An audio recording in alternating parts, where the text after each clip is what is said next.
Well, I think any new government that gets into power has to understand that we collectively, the fiscal and monetary authorities around the world, have prevented the economies going into a death spiral.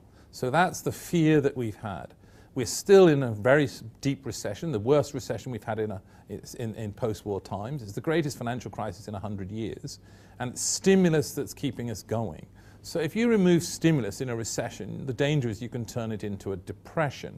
And the problem as well is if you think that it's a good idea to implement monetary policy rather than fiscal policy, that's fine. I mean, I understand that.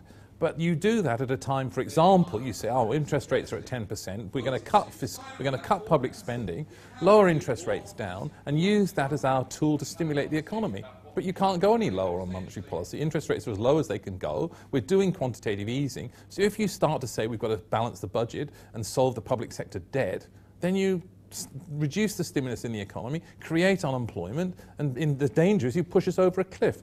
Despite the fact that the Tories argue that the bond markets might be a problem and the risks there are symmetric to the rising unemployment and depression, I don't hold that argument at all. I want to make sure, and I think most people in the population now understand, the last thing we want to see is going over a cliff, unemployment rising inexorably. Certainly you need a plan to pay off the budget deficit, but you don't cut spending in a terrible recession.